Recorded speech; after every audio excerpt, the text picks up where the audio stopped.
ولا حول ولا قوة إلا بالله استغفر الله ولا حول ولا قوة إلا بالله استغفر الله ولا حول ولا قوة إلا بالله.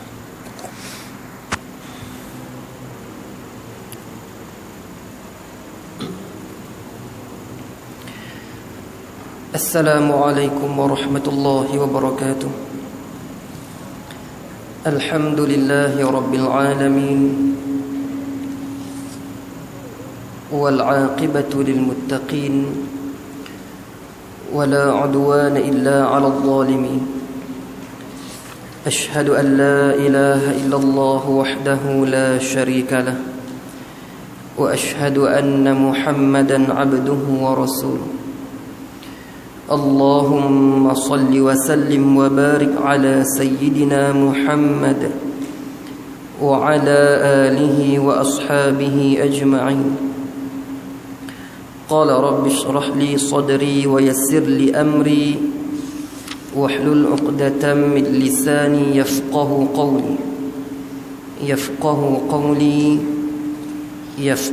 قولي.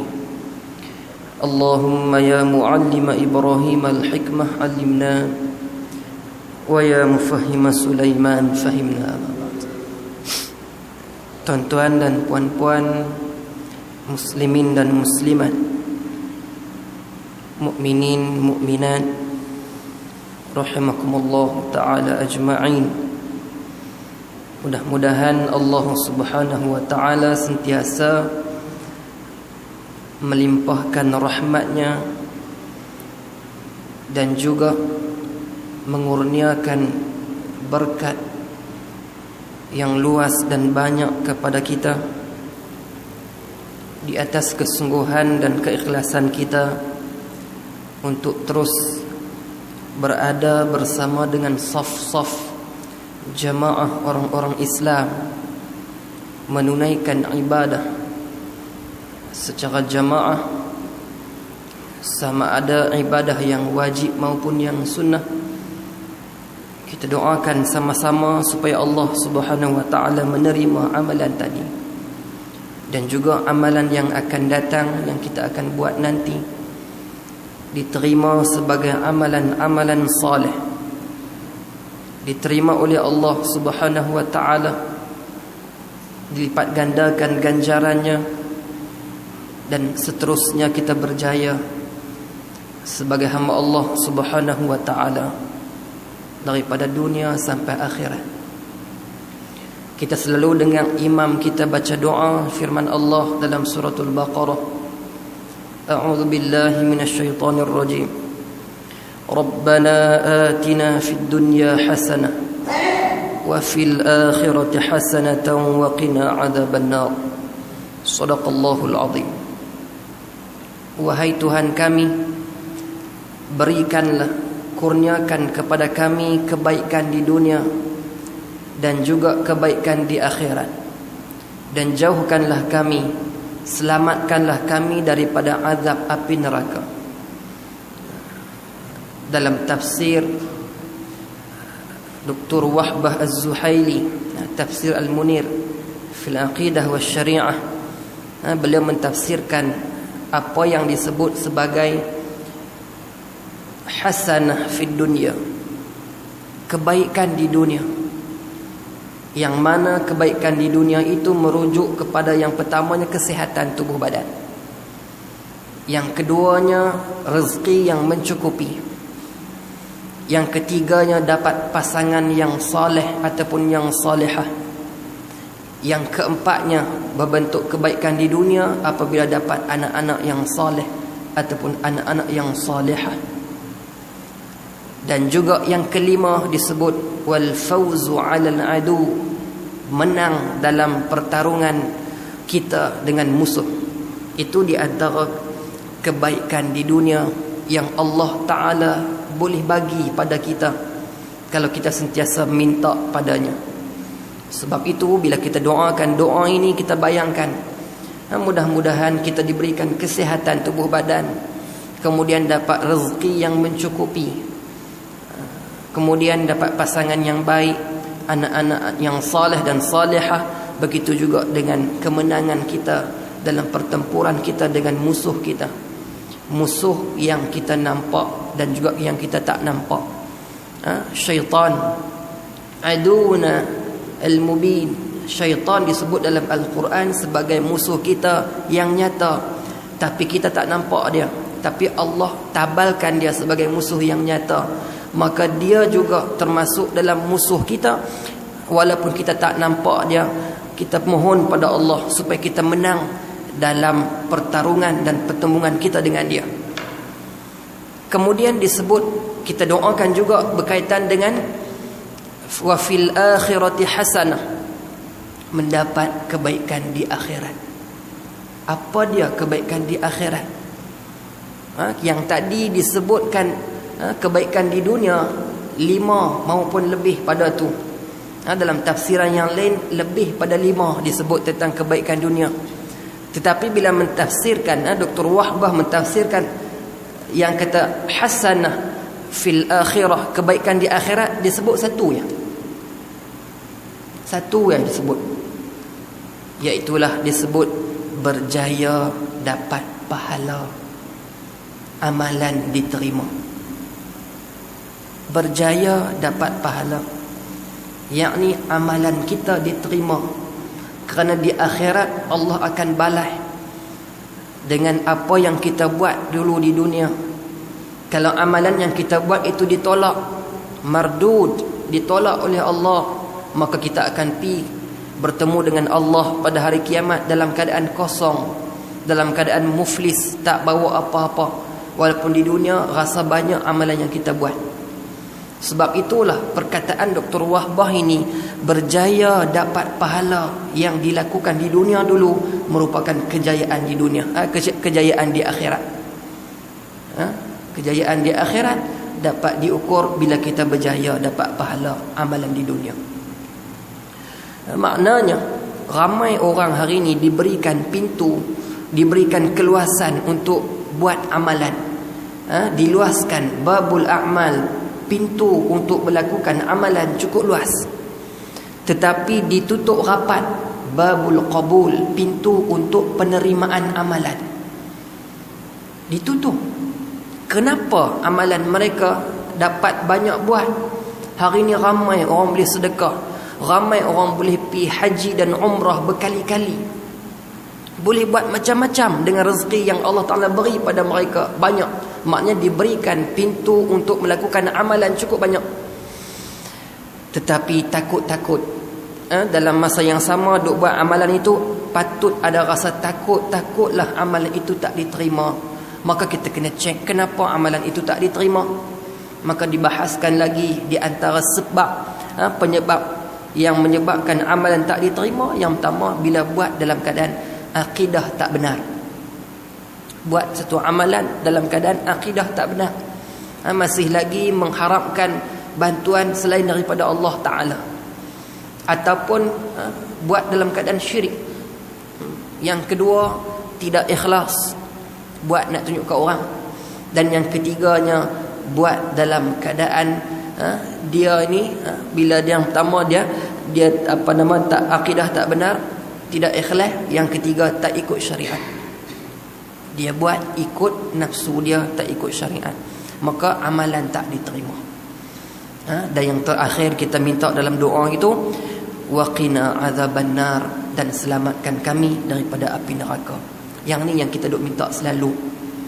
Bahkan ini doa ni, kalau kita tengok dalam konteks penurunan ayat itu, ayat itu turun selepas orang selesai buat kerja haji. Apabila selesai manasik haji, mereka jamaah haji ini dituntut untuk mengingati Allah Subhanahu Wa Taala dengan banyaknya. Kemudian Allah bagi peluang untuk mereka minta doa. Wa minan nasi may yaqulu rabbana atina fid dunya wa ma lahu fil akhirati min khalaq. Ada di kalangan manusia diberikan peluang untuk berdoa, dia minta kebaikan dunia saja. Wa ma lahu fil akhirati min khalaq, dia tak dapat balasan di akhirat sebab minta dunia. Wa minhum, dan di kalangan manusia juga, may yaqulu rabbana atina fid dunya hasanah wa fil akhirati hasanah wa qina adzabannar. Depa ni lagi panjang doa depa, bukan takat minta dunia saja, minta juga akhirat dan selamat daripada api neraka. Yang ni yang kita kena minta selalu, jangan jemu, jangan malas. Doa ni Allah ajak dalam Al-Quran, daripada surah Al-Baqarah. Itu sedikit daripada muqaddimah untuk perjumpaan kita pada malam ni. Tuan-tuan dan puan-puan, muslimin dan muslimat sekalian, insya-Allah kita meneruskan perjumpaan kita untuk kali yang ketiga, keempat, tak tahu dah, kali keempat. Tapi dalam kitab kita ni kali yang kedua lah, bahagian yang kedua. Sebelum ini kita dah pun bahas berkenaan dengan kebaikan kita mengenal sirah Rasulullah sallallahu alaihi wasallam, di mana ambilan dia Al-Quran, sunnah Nabi, kemudian daripada bait-bait syair dan sebagainya. Hari ini kita nak tengok bahagian yang pertama, kehidupan baginda Nabi Muhammad sallallahu alaihi wasallam sebelum diutuskan sebagai rasul. Kebetulan malam ni masuk masih lagi dalam bulan Rabiul Awal. Hari ni ramai bila mai Rabiul Awal menceritakan tentang Maulid dan sebagainya. Sedangkan apa yang kita buat hari ni sentiasa sebagai tanda kita ikut Nabi Muhammad. Tak kira lah Rabiul Awal ke, bila masa pun kita akan sebut nama baginda, kita akan dengar orang sebut nama baginda. Tadi pun kita baru sebut nama baginda Nabi Muhammad dalam semayang. Sebelum tu untuk Bilal kita pun azan dia bang sebut nama Nabi Muhammad. Maknanya kita tak pernah lupa pada baginda. Baik, apa yang peristiwa-peristiwa sejarah berkaitan dengan kehidupan baginda Nabi Muhammad sebelum diutuskan sebagai rasul. Baik, disebutkan baginda dilahirkan daripada keluarga yang terbaik di kalangan keluarga Arab, iaitu Bani Hashim. Bani Hashim, Nabi Muhammad dia suku kaum Quraisy, dikenali sebagai, dalam Quraisy itu ada banyak bani. Baninya Khuza'ah, Jurhum, macam-macam bani ada. Bani Nadr, kemudian Bani Hashim dan sebagainya, banyak. Maka Nabi Muhammad daripada pecahan Bani Hashim. Bani Hashim merupakan keturunan Quraisy yang paling mulia. Dalam banyak-banyak bani yang ada dalam Quraisy ini, yang paling mulia disebut dalam sejarah Bani Hashim. Hashim ini tok wan Nabi yang keberapa ni? Yang keempat kan? Muhammad bin Abdullah bin Abdul Muttalib bin Hashim, tok wan yang ketiga. Ayah tok wan nombor 1, tok wan nombor 2. Muhammad bin Abdullah bin Abdul Muttalib bin Hashim bin Abdul Manaf. Tok wan yang kedua dalam silsilah keturunan Rasulullah. Baik. Manakala Quraisy pula adalah kabilah Arab yang paling mulia dan keturunan yang bersih. Daripada Allah pilih daripada keturunan yang mulia. Mereka juga memiliki kedudukan yang paling tinggi di kalangan bangsa Arab. Diriwayatkan daripada Ibnu Abbas radhiyallahu anhu, daripada baginda Rasulullah sallallahu alaihi wasallam, baginda bersabda, sesungguhnya Allah menciptakan makhluk ini, lalu dia menciptakan aku daripada sebaik-baik makhluk dan daripada sebaik-baik kelompok mereka. Innallaha khalaqal khalqa, Allah menciptakan makhluk. Wa ja'alani min khairihim, min khairi firqihim, di antara yang terbaik di kalangan makhluk itu, di kalangan kelompok-kelompok yang terbaik itu, itulah kelompok aku, kata Nabi Muhammad. Sebab itu tidak ada sedikit pun dalam bab tokoh-tokoh orientalis barat, bila dia nak bercakap tentang Nabi Muhammad, tentang keturunan, tak ada satu pun cacat celah. Tak ada. Depa tak jumpa pun satu cacat celah pada keturunan Rasulullah yang depa nak tikam, yang depa nak hantam, tak ada. Dalam bab keturunan tak boleh lawan. Dikisahkan dalam riwayat yang kata keturunan Rasulullah ni satu pun tak ada pun terhasil daripada perzinaan jahiliah berbanding dengan keturunan yang lain. Kalau kita baca Ar-Rahiqul Makhtum, di sana disebut silsilah yang cukup panjang, semuanya kahwin. Abdullah kahwin dengan Aminah, Kan Abdul Muttalib dengan siapa? Syaimak kalau tak salah.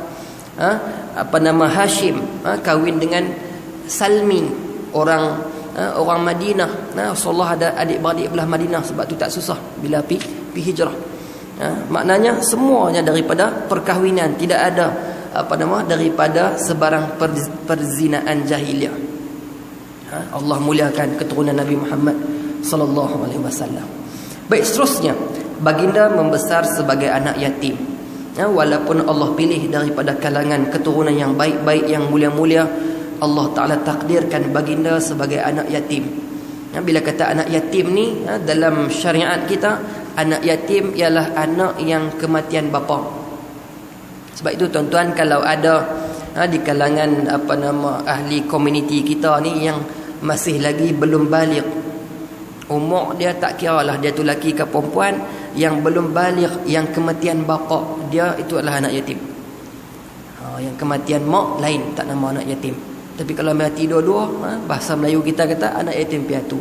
Tapi dalam fiqh kita yang kata anak yatim, anak yang kematian bapa, yang dia masih lagi tak sampai umur baligh. Rasulullah, Allah takdirkan dalam sirah diriwayatkan, baginda baru duduk dalam perut mak baginda ketika mana umur 2 bulan. Bapa dah tak ada. Baginda Abdullah bin Abdul Muttalib keluar pi berdagang, keluar pi berniaga, meninggal di bumi Madinah. Baik. Apabila baginda berusia 6 tahun, Allah Ta'ala atok umur Nabi ni 2 kan. Baik, 6 tahun ibu baginda Aminah pula meninggal dunia. Balik daripada melawat pusara bapa baginda di Madinah, on the way nak balik ke Mekah, meninggal di Abwa. Ini Dajjah 2 boleh cerita dah benda ni. Sirah ni lama dah. Dajjah 2 dah cerita dah tentang kematian ibu Rasulullah sallallahu alaihi wasallam. Habaq mati tang mana? Abwa. Dia boleh habaq Abwa tu tang mana? Antara Mekah dan Madinah.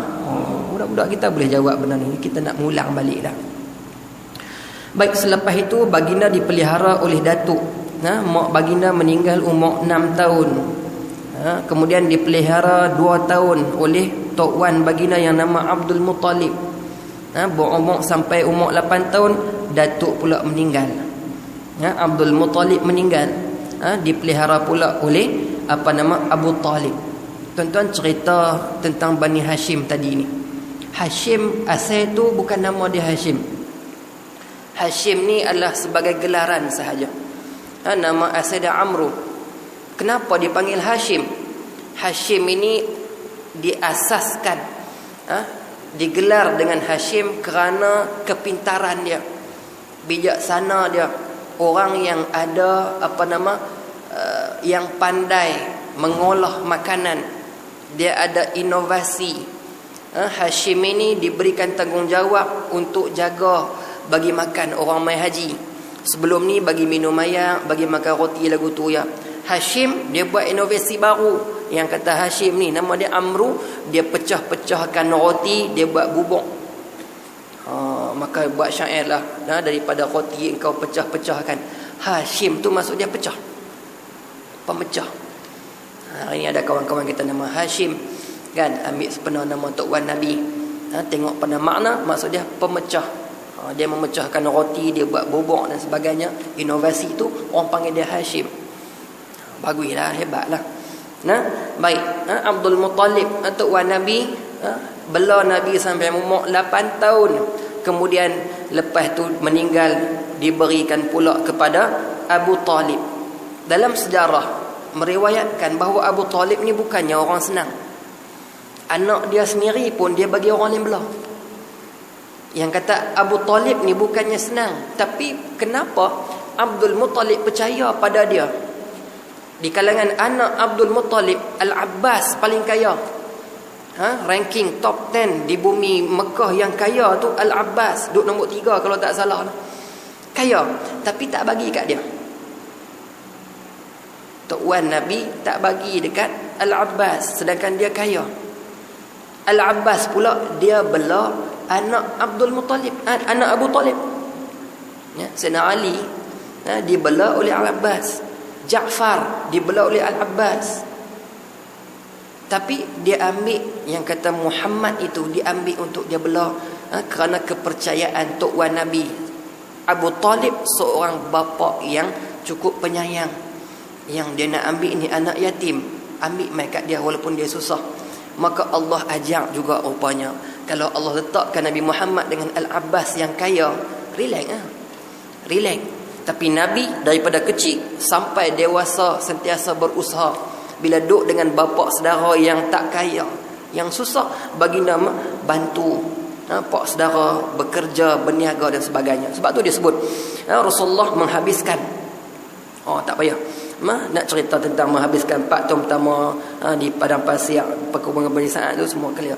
Nak bagi tahu Nabi ni pada awal remaja Nabi, bila kata duduk dengan Abu Talib, baginda sentiasa bekerja untuk membantu menyara hidup dan juga keluarga Abu Talib pak menekan. Pada awal remaja Rasulullah mengembala kambing untuk penduduk Mekah dengan bayaran upah beberapa qirat, 1/24 dinar. 1 kali 600 bahagi 24. Kan dinar ni lebih 600 kot, 700 lebih kot. 700 lebih. 1 dinar berupa dengan 700 lebih. Sebab tu harga kambing dulu bela harga dia 1 dinar. Tak jatuh harga kambing. 700 kan. Baru ni ada saudara kita bagi kambing RM1. Dia peruntukkan sebanyak berapa? Berapa ratus ekor untuk siapa yang lahir pada hari Maulid Nabi. Dia nak bagi sedekah kambing. RM1 tu saja prosedur ya, tapi memang nak bagi saja pun. Di Johor bagus. Nabi ambil upah bela kambing. Nak ajak kesabaran jaga kambing. Siapa pernah jaga kambing dia tahulah perangai kambing lagu mana. Kalau ada ketua sekok itu, dia akan bawa anak buah dia berjalan. Hatta kalau ada pagar, ketua itulah yang akan koyak pagar. Tahu mana Ustaz? Saya bela kambing daripada umur tingkatan 2 sampai tingkatan 6. Tanyalah mereka tak berkawan dengan kawan-kawan. Bola pun tak main. Nak jaga kambing. Boleh lah, tapi ertilah main bola, erti. Kalau ajak main futsal tu boleh. Kan? Baik. Rasulullah pernah bersabda, nak menguatkan yang kata Nabi-Nabi ni Allah Ta'ala atok pekerjaan mereka. Di kalangan mereka ni banyak yang membela kambing. Ma min nabiyyin illa qad ra'al ghanam qalu wa anta ya Rasulullah qala wa ana. Semua nabi kata Rasulullah pernah mengembala kambing. Maka bertanya lagi, kamu juga ya wahai Rasulullah, kamu pun pernah bela kambing? Maka baginda jawab, aku juga begitu. Hari ni kalau tengok orang yang jaga kambing hari ni, di antara orang yang hebat sebenarnya. Kalau sekok kambing harga 600, dia ada 100 ekor kambing, ada berapa ribu dah kan, kalau dicairkan harta dia. Jangan kita pandang rendah pada orang yang bela kambing. Hebat. Kalau sebulan dia boleh sembelih 5 ekor, 5 kali 6 dia boleh 3,000 dah. Itu baru 600, bukan kira hak yang 1,000 sekor 1,000 kan. Mai minta anak kita ni bela apa, kerja apa ni? Bela kambing. Duk ingat orang kerja gomen ni hebat, orang kerja kambing lagi hebat sebenarnya. Kalau dia pandai jagalah, dia manage dengan elok kan. Nabi dah buat dah kerja tu. Dalam riwayat yang lain Rasulullah bersabda, ma ba'athallahu nabiyyan illa ra'al ghanam faqala lahu ashabuhu wa anta ya Rasulullah faajaba wa ana ra'aituha li ahli Makkah ala qararit. Kata Nabi, semua nabi lain kan pun diutuskan sebagai pengembala. Allah Ta'ala mengutuskan pada semua nabi pernah mengembala kambing. Maka sahabat bertanya, kamu juga wahai Rasulullah? Lantas baginda menjawab, aku juga begitu. Aku pernah mengembala kambing untuk penduduk Mekah dengan upah beberapa qirat. Maknanya Nabi ini bukan duduk saja di rumah. Kemudian apabila umur baginda mencapai 25 tahun, ini sebelum bi'atsah ni, sebelum jadi Nabi pun begitu, Kita kena ingat, walaupun sebelum jadi Nabi, Allah dah letak elok dah. Bukan macam mana manusia biasa, bukan macam budak-budak biasa. Tak ada. Ada berapa dalil? 15 dalil. Daripada kita baca Syekh di Indonesia, dia karang satu kitab. Nak jawab, kata Nabi Muhammad ni walaupun tak jadi Nabi, dia tetap manusia yang luar biasa. Tak sama macam budak-budak hak duk main di tepi-tepi parit. Kita kena ingat lagu tu, kelebihan Nabi Muhammad. Baik. Baginda ketika mana umur 25 tahun, sebelum pada tu lagi, yang kata Nabi Muhammad ni umur 12 tahun dah pun bawa barang dagangan, ikut kafilah dagangan bapa saudara Abu Talib pi berniaga di Syam. Cumanya tak sampai. Kan kita cerita macam mana Nabi sampai dekat satu tempat, seorang padri namanya Buhairah tengok budak ni lain macam, tenangnya, hebatnya, tak macam orang lain. Dia kata bawa balik budak ni, jangan teruskan, takut-takut jumpa dia orang jahat, dia bunuh. Sebab orang Yahudi duk tunggu nak bunuh. Tak jadilah kan. Tapi umur 25 tahun Nabi bawa sebagai rombongan perniagaan, harta Khadijah bintu Khuwailid untuk berniaga juga di bumi Syam. Masa tu ditemani oleh Maisarah. Maisarah ni nama orang lelaki, bukan nama orang perempuan. Bila kita baca sejarah, kita cek siapa Maisarah ni. Yang kata Khadijah hantar Maisarah untuk tengok gerak-geri Rasulullah.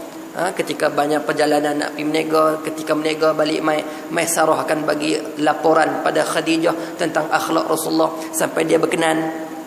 Rupa-rupanya Maisarah ni orang lelaki, bukan orang perempuan. Anak-anak kita buh nama Maisarah orang perempuan, tak apa, tak salah pun, biasa kan. Cuma nama tu khusus untuk orang lelaki. Tak jangan duk pergi peleceh dia, tak salah. Kita ni bila bunyi belakang belakang tu bunyi orang perempuan lah kan. Sebab ada bahasa Arab kan, bila ta marbutah tu orang perempuan lah. Tabibah, jamil, jamilah. Maisarah, tak apalah kan. Baik. Baginda ketika mana kecil, dia yang kata tak macam budak-budak lain. Budak-budak lain suka dengan hiburan, dengan nyanyian dan sebagainya. Baginda tidak pernah menyertai rakan-rakan sebayanya di kalangan remaja Mekah dalam bersukaria dan berfoya-foya. Ini Allah nak bela, nak jaga. Allah memelihara baginda daripada terlibat dengan gejala tersebut. Kitab-kitab sirah menceritakan dengan panjang lebar semasa usia remajanya baginda terdengar nyanyian daripada salah satu rumah di Mekah sempena majlis perkahwinan. Baginda teringin nak pergi tengok. Dalam Ar-Rahiqul Makhtum ada 2 kali Nabi rasa nak pergi tengok. Terasa nak pergi tengok kambing yang dibelah tu, minta tolong kawan jaga sat, nak pergi tengok apa yang seronok tu. Pi terlena sampai ke siang. Tak ada nak dengar. Kali kedua pun lagu tu juga, pi nak dengar, terlena. Allah jaga baginda, terlena sampai ke siang. Akhirnya tak ada, terpadam terus rasa nak dengar nyanyian-nyanyian itu. Allah jaga. Kemudian Rasulullah bila dah dah besar, dah sejak matang lagi, dah ada akal yang hebat, orang cerdik, mewarisi keturunan Tok Wan dia Hashim hak cerdik ni. Baginda pun sama orang cerdik.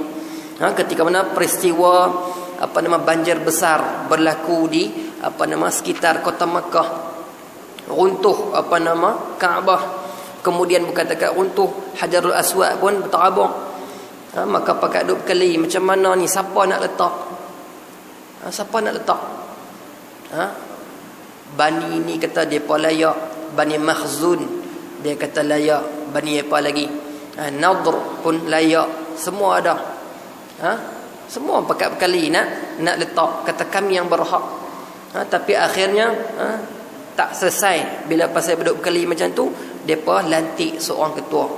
Siapa yang paling awal masuk dalam kota Makkah ke Kaabah ini, dia akan dilantik sebagai perunding ataupun penasihat, ataupun dia sendiri yang akan meletakkan Hajarul Aswad itu di tempat dia yang asal.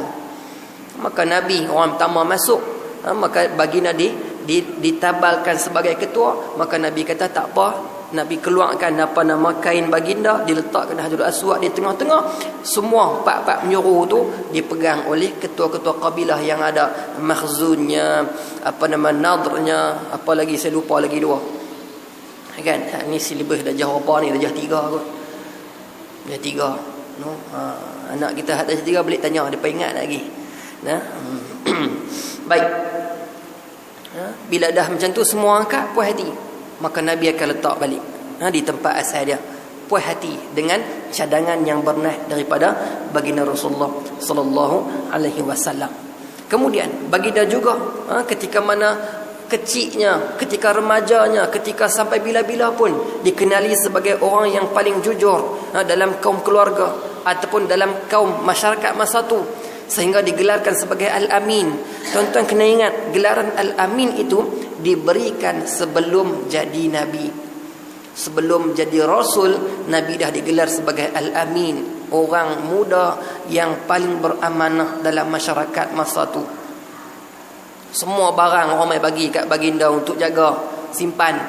Hatta ketika mana dekat nak berhijrah ke bumi Madinah, masih ada lagi barang yang orang Mekah dalam keadaan duk marah kat Nabi pun bagi mai simpan barang kat Nabi.